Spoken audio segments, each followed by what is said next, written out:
My faith is everything. It's my identity, and it's grown to become more of my identity than I had ever anticipated or planned or thought it would. I struggle to follow Jesus like anybody else who considers themselves a Christian, but the struggle is part of it. And God knows what we struggle with, but we're still challenged to do what He would do in those situations. And I think because I actually believe that seems to have lent me a kind of credibility and an authenticity in approaching the character that maybe people haven't seen. You know, it was a couple of years, even before the pandemic, that I had my own sort of deeper conversion. You know, I was at the precipice of penury to an extent. I didn't know how I was going to continue forward. As an actor, I was juggling 6 or 7 different side hustles. I hadn't worked in a few weeks. I'd done a lot of work doing voiceover, which is like, you know, recording voices for video games or commercials and things like that, but I wasn't working consistently. I was at a point in my life where I had exhausted all my financial resources. I couldn't get a catering job. And that was one of, like I said, 6 or 7 different jobs I was kind of juggling to try to make ends meet. And it was a Saturday morning in May, and I woke up and I was like $100 overdraft. I had 20 bucks in my pocket.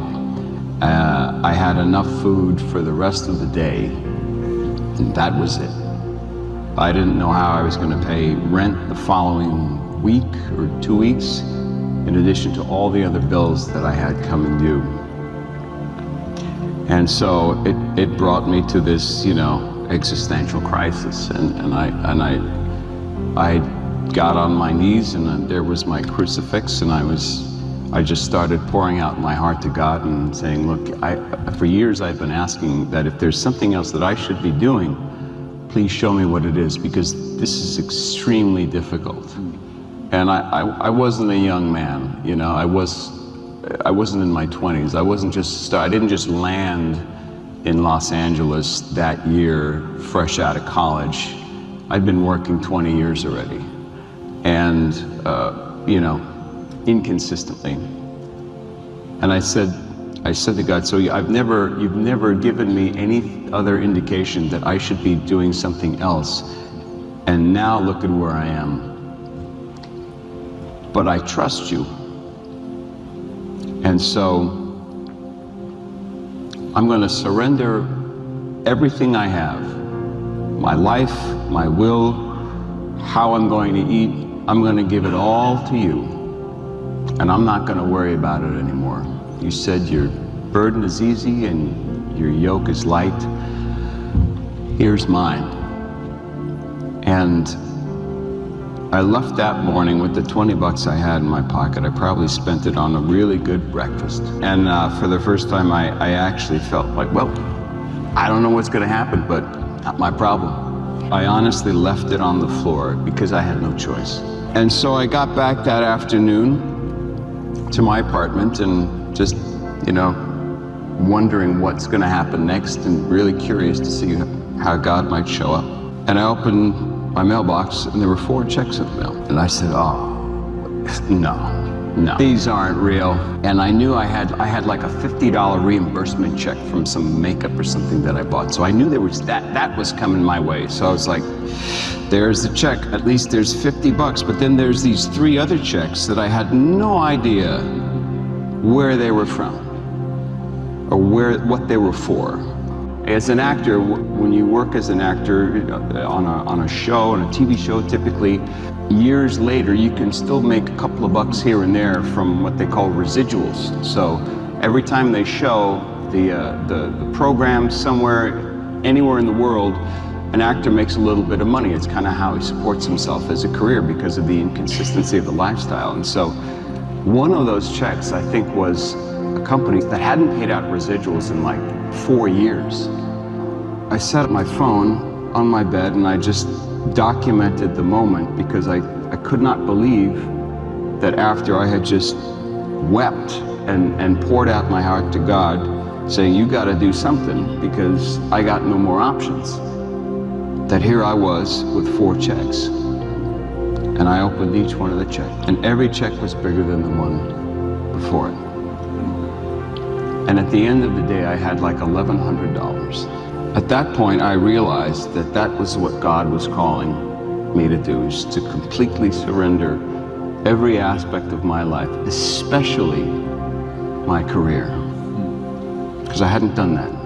I included him in other areas of my life, but not my career. As I was at a conference in a stadium of about 40,000 people, and I came off the stage, and shortly thereafter, I got to the little green room where they had us hanging out, and security comes into the room and says, hey, there's a lady outside who's got a child in a wheelchair.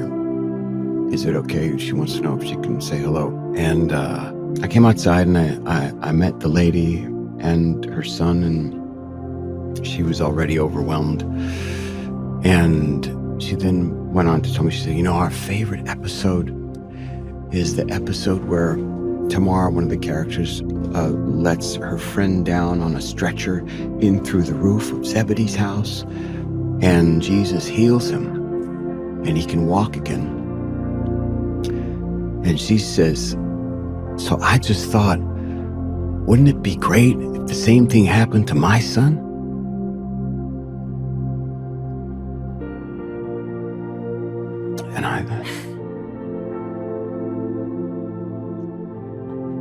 And I said, yeah, that would be amazing, but I gotta be honest with you. As far as I know, I don't have that gift.